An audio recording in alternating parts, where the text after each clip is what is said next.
Assalamualaikum warahmatullahi wabarakatuh. Perkenalkan, nama saya Elvina Eva Alfasalni dari kelas Pendidikan Ekonomi B 2019 semester 4. Pada kesempatan kali ini, saya akan mempresentasikan mata kuliah, kurikulum, dan buku teks pendidikan ekonomi. Sebagai dosen pengampu saya, yaitu Ibu Dr. Anda Haja Suhartiningsi MPD. Ya, langsung saja. Kita akan membahas tentang dasar-dasar kurikulum. Yang pertama, apa itu kurikulum?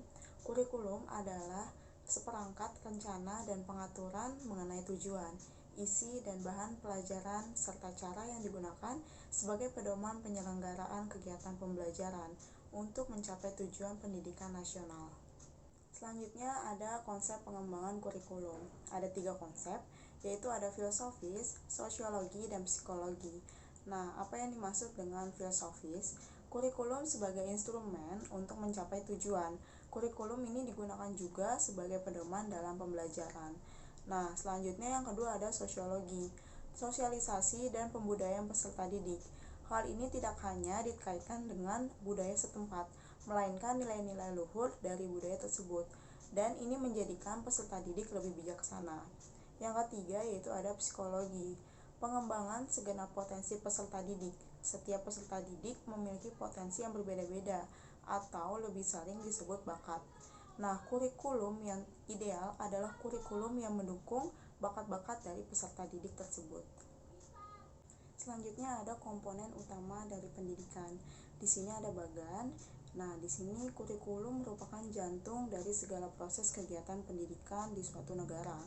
Nah, hal ini terjadi karena kurikulum berisi dasar-dasar sistem pendidikan yang dapat digunakan dalam proses pembelajaran yang melibatkan pendidik atau guru dan peserta didik atau murid. Nah, dasar-dasar sistem pendidikan tersebut direalisasikan dalam proses pembelajaran guna evaluasi untuk mencapai tujuan pendidikan yang ideal bagi suatu negara. Selanjutnya yaitu ada model dari sistem pembelajaran yang berkaitan erat dengan kurikulum. Nah, ini yang pertama ada model dualistis atau dualistik. Model ini menjelaskan bahwa kurikulum merupakan dokumen tertulis dari proses pendidikan yang akan dilakukan, sedangkan pembelajaran merupakan realisasi atau perwujudan dari kurikulum tersebut atau dokumen tertulis. Nah, yang kedua yaitu model saling mengait atau interlocking. Kurikulum yang membutuhkan proses pembelajaran sebagai salah satu langkah untuk mengevaluasi sistem pendidikan yang ada. Dan sebaliknya, proses pembelajaran tidak akan berjalan dengan baik tanpa adanya kurikulum sebagai pedoman dalam proses pembelajaran.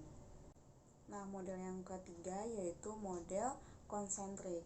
Nah, model ini menjadikan kurikulum sebagai pedoman tentu merupakan bagian dari proses pembelajaran. Sedangkan pembelajaran juga dapat menjadi bagian dari kurikulum karena berisi proses yang digunakan untuk mencapai tujuan.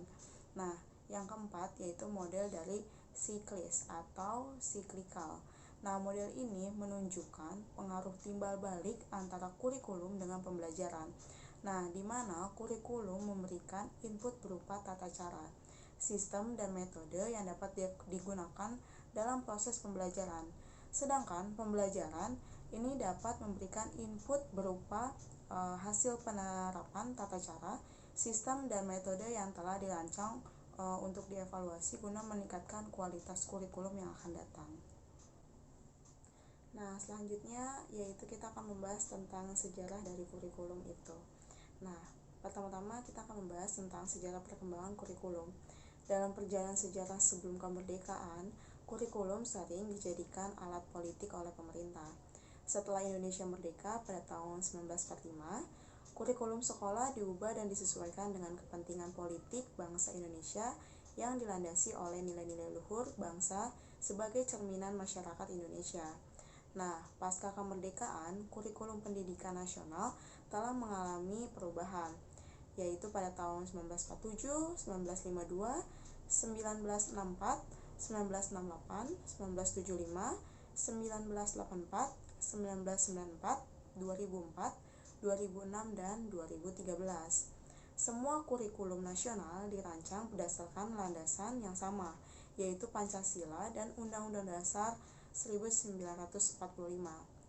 Perbedaannya pada penekanan pokok dari tujuan pendidikan serta pendekatan dalam merealisasikannya.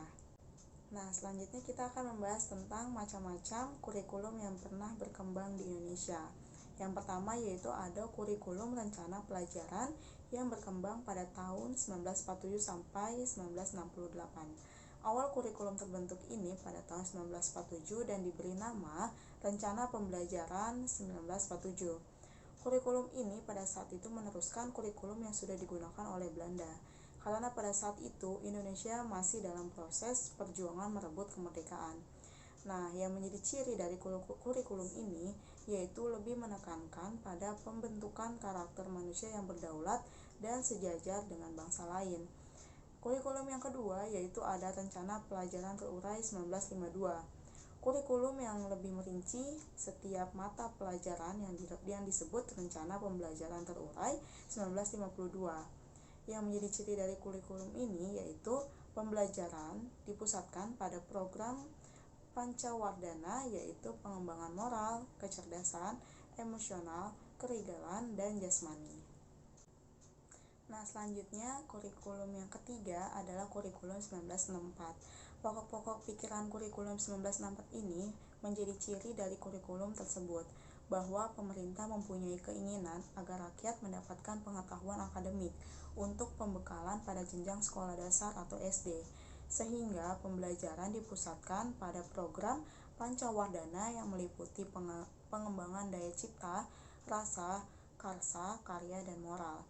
Nah, kurikulum yang keempat yaitu kurikulum 1968. Rencana Pendidikan 1964 yang dicitrakan sebagai produk Orde Lama kemudian diganti dengan kurikulum baru yang bersifat politis. Ciri dari kurikulum tersebut yaitu bermuatan materi pelajaran bersifat teoritis, tidak berkaitan dengan permasalahan faktual di lapangan, menitik beratkan pada materi apa saja yang telah diberikan kepada siswa di setiap jenjang pendidikan. Isi pendidikan diarahkan pada kegiatan mempertinggi kecerdasan dan keterampilan, serta mengembangkan fisik sehat dan kuat. Kurikulum yang selanjutnya atau yang kelima yaitu ada kurikulum 1975. Lahir karena pengaruh konsep di bidang manajemen MBO atau manajemen by objective yang menekankan pendidikan lebih efektif dan efisien. Metode, materi, dan tujuan pengajaran dirinci dalam prosedur pengembangan sistem instruksional atau PPSI yang dikenal sebagai istilah satuan pelajaran, yaitu rencana pelajaran setiap satuan bahasan. Nah, kurikulum selanjutnya yaitu ada kurikulum 1984. Disebut juga sebagai kurikulum 1975 yang disempurnakan, yang mengisungkan pendekatan proses keahlian. Meski mengutamakan pendekatan proses, tapi faktor tujuan tetap penting. Posisi siswa ditempatkan sebagai subjek belajar yang melakukan berbagai aktivitas mulai dari mengamati sesuatu, mengelompokkan, mendiskusikan, hingga melaporkan. Dan model ini disebut cara belajar siswa aktif.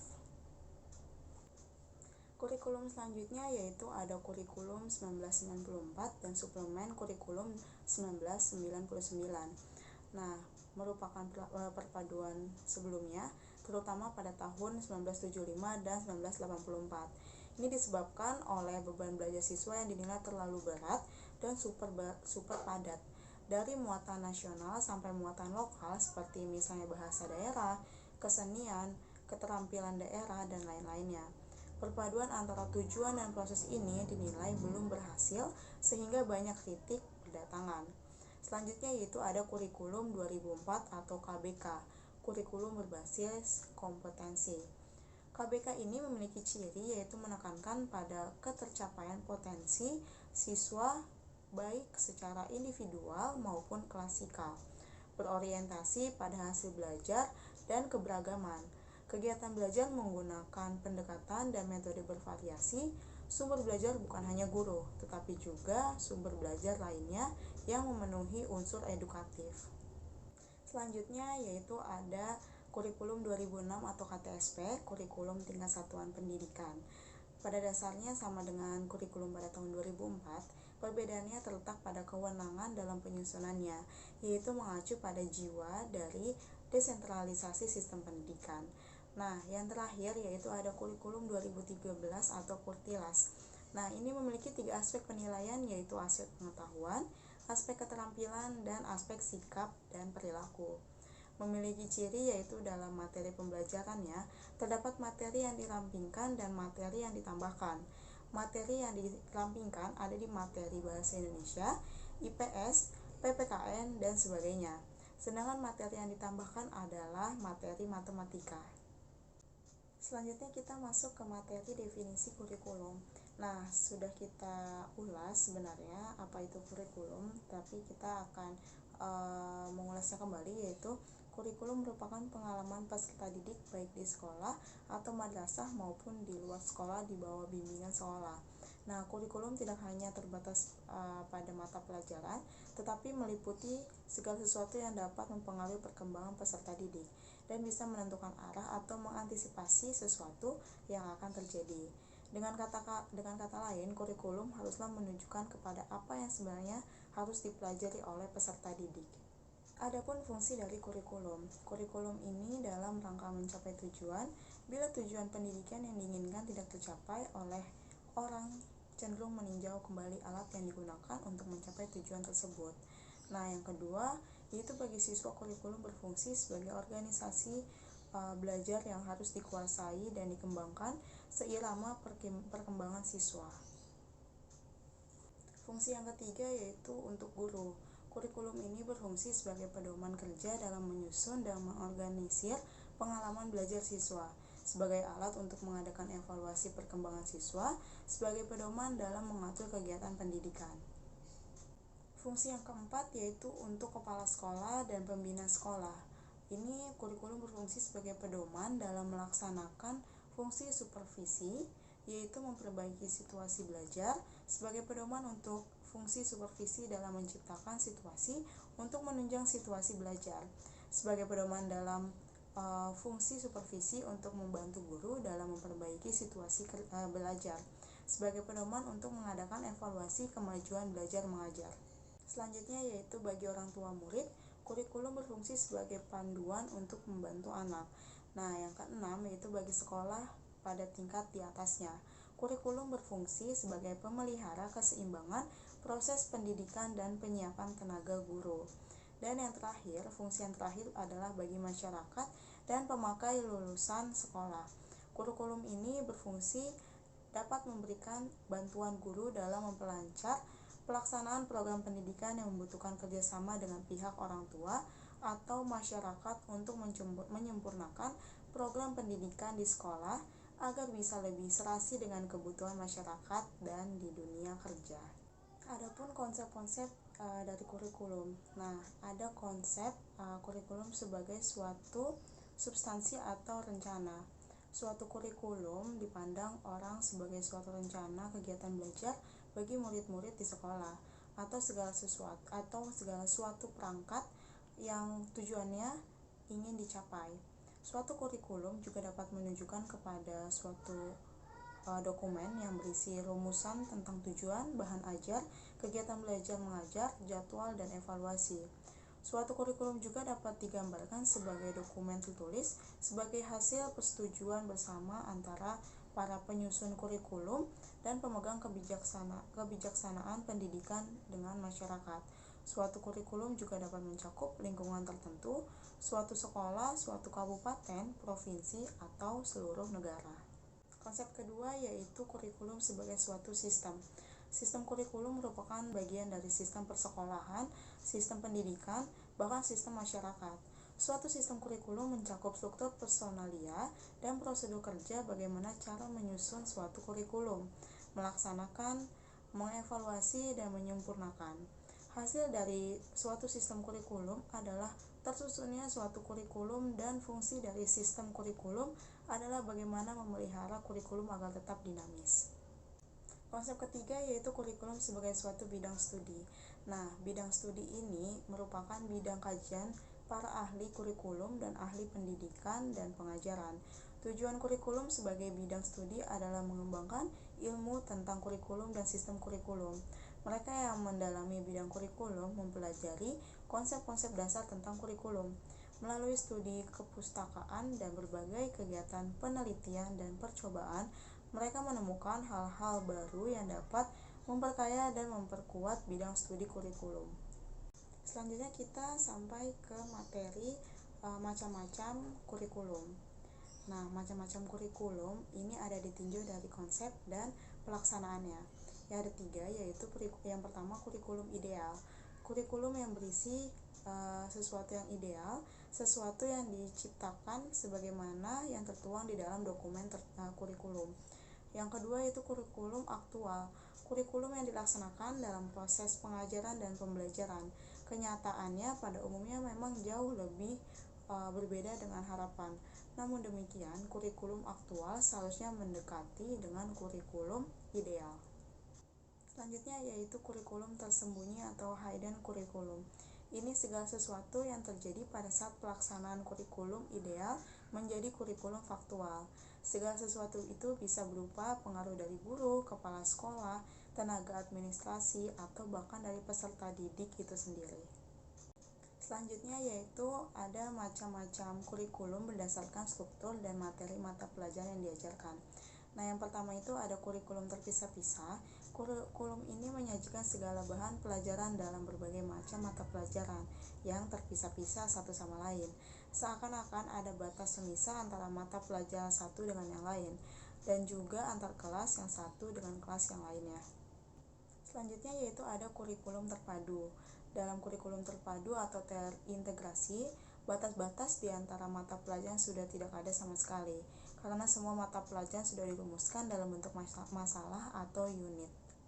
Selanjutnya yaitu kurikulum terkorelasi. Nah, ini kurikulum yang menekankan perlunya hubungan di antara 2 atau lebih mata pelajaran tanpa menghilangkan batas-batas setiap mata pelajaran. Misalnya, sejarah dan ilmu bumi dapat diajarkan untuk saling memperkuat. Selanjutnya yaitu macam-macam kurikulum berdasarkan pengembangan dan penggunaannya. Yang pertama ada kurikulum nasional. Nah, ini kurikulum yang disusun oleh tim pengembangan tingkat nasional dan digunakan secara nasional. Selanjutnya yaitu ada kurikulum negara bagian. Kurikulum ini disusun oleh masing-masing negara bagian, misalnya di masing-masing negara bagian di Amerika Serikat. Nah, selanjutnya yaitu ada kurikulum sekolah, yakni kurikulum yang disusun oleh satuan pendidikan sekolah atau kurikulum tingkat satuan pendidikan atau KTSP merupakan kurikulum sekolah. Kurikulum sekolah lahir dari keinginan untuk melakukan diferensiasi dalam kurikulum. Selanjutnya yaitu ada tujuan kurikulum. Nah, ada 4 tujuan, yaitu tujuan nasional yang pertama. Dalam Undang-Undang Nomor 2 Tahun 1980 tentang Sistem Pendidikan Nasional, rumusan tujuan pendidikan nasional yaitu mencerdaskan kehidupan bangsa dan mengembangkan manusia Indonesia seutuhnya, yaitu manusia yang beriman dan bertakwa kepada Tuhan Yang Maha Esa, dan berbudi pekerti, luhur, memiliki pengetahuan dan keterampilan, kesehatan jasmani dan rohani, kepribadian yang mantap dan mandiri, serta rasa tanggung jawab kemasyarakatan dan kebangsaan. Tujuan yang kedua adalah tujuan Tujuan yang kedua yaitu tujuan institusional. Tujuan ini harus dicapai oleh suatu lembaga pendidikan, contohnya yaitu MI, MTS, MA, SD, SMP, SMA, dan sebagainya. Artinya, apa yang harus dimiliki anak didik setelah menamatkan lembaga pendidikan tersebut. Selanjutnya yaitu ada tujuan kurikuler. Nah, ini menjabarkan dan tujuan kelembagaan. Selanjutnya yaitu ada tujuan kurikuler. Tujuan kurikuler adalah penjabaran dan Selanjutnya yaitu ada tujuan kurikuler. Tujuan kurikuler adalah penjabaran dan tujuan kelembagaan pendidikan atau tujuan institusional. Tujuan kurikuler adalah tujuan di bidang studi atau mata pelajaran sehingga mencerminkan hakikat keilmuan yang ada di dalamnya. Secara operasional adalah rumusan kemampuan yang diharapkan dapat dimiliki anak didik setelah mempelajari suatu mata pelajaran atau bidang studi tersebut. Selanjutnya yang keempat yaitu ada tujuan instruksional. Nah, tujuan instruksional ini dijabarkan dari tujuan kurikuler. Tujuan ini adalah tujuan yang langsung dihadapkan kepada anak didik sebab harus dicapai oleh mereka setelah menempuh proses belajar mengajar. Oleh karena itu, tujuan instruksional dirumuskan sebagai kemampuan-kemampuan yang diharapkan dapat dimiliki oleh anak didik setelah mereka menyelesaikan proses belajar mengajar. Selanjutnya kita masuk ke komponen kurikulum. Nah, komponen adalah bagian yang integral dan fungsional yang tidak terpisahkan dari suatu sistem kurikulum, karena komponen itu sendiri mempunyai peranan dalam pembentukan sistem kurikulum. Selanjutnya kita memasuki apa saja komponen dari kurikulum. Yang pertama itu ada tujuan. Dalam kurikulum, tujuan memegang peranan penting akan mengarahkan semua kegiatan pengajaran dan mewarnai komponen-komponen lainnya. Di dalam Undang-Undang Nomor 20 Tahun 2003 tentang Sistem Pendidikan Nasional ini berfungsi untuk mengembangkan kemampuan dan membentuk watak serta peradaban bangsa yang bermartabat dalam rangka mencerdaskan kehidupan bangsa, bertujuan untuk berkembangnya potensi peserta didik agar menjadi manusia yang beriman dan bertakwa kepada Tuhan Yang Maha Esa, berakhlak mulia, sehat, berilmu, cakap, kreatif, mandiri, dan menjadi warga negara yang demokratis serta bertanggung jawab.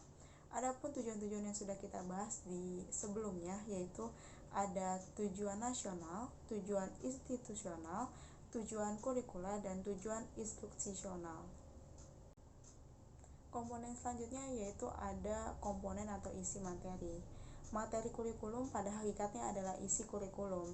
Dalam Undang-Undang Pendidikan dalam Sistem Pendidikan Nasional telah ditetapkan bahwa isi kurikulum merupakan bahan kajian dalam pelajaran untuk mencapai tujuan penyelenggaraan satuan pendidikan yang bersangkutan dalam rangka upaya pencapaian tujuan pendidikan nasional. Dalam hal ini, materi pembelajaran disusun secara logis dan sistematis. Dalam bentuk yang pertama ada teori, kedua konsep, ketiga generalisasi, keempat prinsip, kelima prosedur, selanjutnya itu adalah fakta, istilah, contoh, definisi, dan preposisi. Selanjutnya ada komponen strategi mengajar. Penyusunan bahan ajar berhubungan erat dengan strategi atau metode belajar. Pada waktu guru menyusun sequence suatu bahan ajar, ia harus memikirkan strategi mengajar yang sesuai dengan menyajikan bahan ajar. Guru merupakan tokoh sentral dalam proses pembelajaran dan dipandang sebagai pusat informasi dan pengetahuan. Sedangkan peserta didik hanya dianggap sebagai objek yang secara pasif menerima sejumlah informasi dari guru. Metode dan teknik pembelajaran yang digunakan pada umumnya harus bersifat penyajian atau ekspositorik secara massal, seperti ceramah atau seminar. Selain itu, pembelajaran cenderung lebih bersifat tekstual. Selanjutnya, komponen dari kurikulum yaitu ada evaluasi kurikulum. Evaluasi merupakan salah satu komponen kurikulum. Evaluasi ditujukan untuk menilai pencapaian tujuan-tujuan yang telah ditujukan serta menilai proses pelaksanaan mengajar secara keseluruhan. Sebagaimana dikemukakan oleh Wright bahwa curriculum evaluation may be defined as the estimation of growth and progress of students toward objective or values of the curriculum. Sedangkan dalam pengertian yang lebih luas, evaluasi kurikulum dimaksudkan untuk memeriksa kinerja kurikulum serta keseluruhan ditinjau dari berbagai kriteria. Komponen yang terakhir atau yang keenam yaitu penyempurnaan pengajaran. Hasil-hasil evaluasi, baik evaluasi hasil belajar maupun evaluasi pelaksanaan mengajar secara keseluruhan, merupakan umpan balik bagi penyempurnaan lebih lanjut. Sesuai dengan komponen-komponen yang dievaluasi, pada dasarnya semua komponen mengajar mempunyai kemungkinan untuk disempurnakan. Selanjutnya kita masuk ke materi penyusunan kurikulum dan pihak-pihak yang terkait dalam penyusunan kurikulum. Yang pertama yaitu penyusunan kurikulum. Nah, selanjutnya yang pertama dari penyusunan kurikulum itu yaitu ada prinsip dasar penyusunan kurikulum. Nah, prinsip-prinsip ini ada prinsip relevansi. Prinsip relevansi yaitu kurikulum harus memiliki relevansi keluar dan di dalam kurikulum itu sendiri. Relevansi keluar maksudnya tujuan, isi, dan proses belajar yang tercakup dalam kurikulum hendaknya relevan dengan tuntutan, kebutuhan, dan perkembangan masyarakat. Prinsip yang kedua yaitu prinsip fleksibilitas. Kurikulum hendaknya memiliki sifat lentur atau fleksibel. kurikulum mempersiapkan anak untuk hidup dalam kehidupan pada masa kini dan masa yang akan datang di berbagai tempat dengan latar belakang dan kemampuan yang berbeda-beda. Selanjutnya yaitu ada prinsip kontinuitas. Nah, perkembangan dan proses belajar anak ini berlangsung secara berkesinambungan, tidak terputus-putus. Oleh karena itu, pengalaman-pengalaman yang disediakan kurikulum juga hendaknya berkesinambungan antara satu tingkat kelas dengan kelas lainnya, antara satu jenjang pendidikan dengan jenjang pendidikan lainnya, juga antara jenjang pendidikan dengan pekerjaan. Nah, prinsip yang selanjutnya yaitu adalah prinsip kepraktisan atau efisiensi. Kurikulum mudah dilaksanakan, menggunakan alat-alat yang sederhana dan memerlukan biaya yang murah. Kurikulum yang terlalu menuntut keahlian-keahlian dan peralatan yang sangat khusus serta biaya yang mahal merupakan kurikulum yang tidak praktis dan sukar dilaksanakan. Nah, selanjutnya itu adalah prinsip efektivitas. Walaupun prinsip kurikulum itu mudah, sederhana, dan murah, keberhasilannya harus diperhatikan secara kuantitas dan kualitas. Karena pengembangan kurikulum tidak dapat dilepaskan dari dan merupakan penjabaran dari perencanaan pendidikan. Selanjutnya yaitu ada prinsip kontinuitas. Nah, perkembangan dan proses belajar anak ini berlangsung secara berkesinambungan, tidak terputus-putus. Oleh karena itu, pengalaman-pengalaman yang disediakan kurikulum juga hendaknya berkesinambungan antara satu tingkat kelas dengan kelas lainnya, antara satu jenjang pendidikan dengan jenjang pendidikan lainnya, juga antara jenjang pendidikan dengan pekerjaan. Nah, prinsip yang selanjutnya yaitu adalah prinsip kepraktisan atau efisiensi. Kurikulum mudah dilaksanakan, menggunakan alat-alat yang sederhana dan memerlukan biaya yang murah. Kurikulum yang terlalu menuntut keahlian-keahlian dan peralatan yang sangat khusus serta biaya yang mahal merupakan kurikulum yang tidak praktis dan sukar dilaksanakan. Nah, selanjutnya itu adalah prinsip efektivitas. Walaupun prinsip kurikulum itu mudah, sederhana, dan murah, keberhasilannya harus diperhatikan secara kuantitas dan kualitas. Karena pengembangan kurikulum tidak dapat dilepaskan dari dan merupakan penjabaran dari perencanaan pendidikan. Penyusunan kurikulum selanjutnya yaitu orientasi penyusunan dan pengembangan kurikulum. Seller memandang bahwa penyusunan dan pengembangan kurikulum dimulai dari menentukan orientasi kurikulum, yakni kebijakan-kebijakan umum, misalnya arah dan tujuan pendidikan, pandangan tentang hakikat belajar dan hakikat anak didik, pandangan tentang keberhasilan, implementasi kurikulum, dan sebagainya.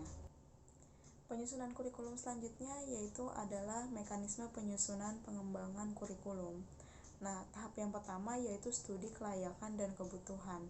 Pengembangan kurikulum yaitu melakukan kegiatan analisis kebutuhan program dan merumuskan dasar-dasar pertimbangan bagi pengembangan kurikulum tersebut.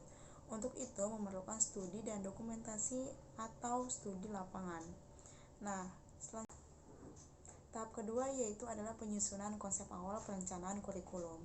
Konsep awal ini dirumuskan berdasarkan rumusan kemampuan. Selanjutnya, merumuskan tujuan, isi, strategi, pembelajaran sesuai dengan pada kurikulum sistematik. Nah, tahap ketiga yaitu pengembangan rencana untuk melaksanakan kurikulum. Penyusunan rencana ini mencakup penyusunan silabus, pengembangan bahan pelajaran dan sumber-sumber material lainnya. Nah, untuk tahap yang keempat yaitu pelaksanaan uji coba kurikulum di lapangan. Pengujian kurikulum di lapangan dimaksudkan untuk mengetahui tingkat kendalanya, kemungkinan pelaksanaan dan keberhasilannya, hambatan dan masalah-masalah yang timbul dari faktor-faktor pendukung yang tersedia, dan lain-lain yang berkaitan dengan pelaksanaan kurikulum. Tahap selanjutnya yaitu ada pelaksanaan kurikulum. Ada dua kegiatan yang perlu dilakukan. Yang pertama yaitu kegiatan diseminasi, yaitu pelaksanaan kurikulum dalam lingkup sampel yang lebih luas. Yang kedua yaitu pelaksanaan kurikulum secara menyeluruh yang mencakup semua satuan pendidikan pada jenjang yang sama. Nah, tahap selanjutnya yaitu pelaksanaan penilaian dan pemantauan kurikulum. Selama pelaksanaan kurikulum perlu dilakukan penilaian dan pemantauan yang berkenaan dengan desain kurikulum dan hasil pelaksanaan kurikulum serta dampaknya. Tahap terakhir yaitu pelaksanaan perbaikan dan penyesuaian. Berdasarkan penilaian dan pemantauan kurikulum diperoleh data dan informasi yang akurat yang selanjutnya dapat digunakan sebagai bahan untuk melakukan pada kurikulum tersebut. Bisa diperlukan atau melakukan penyesuaian kurikulum dengan keadaan. Perbaikan dilakukan terhadap beberapa aspek dalam kurikulum tersebut. Nah, untuk penyusunan kurikulum selanjutnya yaitu ada landasan pengembangan kurikulum dan landasan sosiologis teknologi dalam pengembangan kurikulum. Nah, di sini ada pihak-pihak yang terkait dalam penyusunan kurikulum. Yang pertama ada para administrator pendidikan, yang kedua ada para ahli, yang ketiga ada guru, ada orang tua murid, ada komite sekolah, dan ada pengusaha. Di sini selanjutnya kita akan membahas materi perkembangan kurikulum di Indonesia. Pertama-tama kita akan membahas tentang peranan kurikulum. Nah, di sini ada 3 peranan, yaitu yang pertama peranan konservatif, yang kedua ada peranan kreatif, dan peranan kritis dan evaluatif. Nah, selanjutnya yaitu perkembangan kurikulum di Indonesia. Saya tidak akan menjelaskan lebih rinci karena sudah dijelaskan dalam materi sejarah dari kurikulum. Nah, di sini akan kita ulas kembali. Yang pertama itu ada kurikulum rencana pelajaran pada tahun 1947 sampai 1968. Nah, selanjutnya yaitu ada kurikulum 1952, yaitu yang diberi nama Rencana Pelajaran Terurai 1952. Yang ketiga yaitu kurikulum 1964, yaitu Rencana Pendidikan 1964. Yang keempat yaitu kurikulum 1968. Yang kelima yaitu ada kurikulum periode 1975. Yang keenam yaitu kurikulum 1984, kurikulum 1975 yang disempurnakan. Yang ketujuh yaitu kurikulum 1994 dan suplemen kurikulum 1999. Yang kedelapan yaitu kurikulum 2004 atau diberi nama KBK, kurikulum berbasis kompetensi. Dan yang kesembilan yaitu kurikulum periode KTSP atau kurikulum tingkat satuan pendidikan pada tahun 2006. Dan yang ke-10 yaitu kurikulum periode 2013 atau kurikulum 13 atau biasa kita dengar yaitu Kurtilas. Sekian presentasi pada kali ini, kurang lebihnya saya mohon maaf. Wassalamualaikum warahmatullahi wabarakatuh.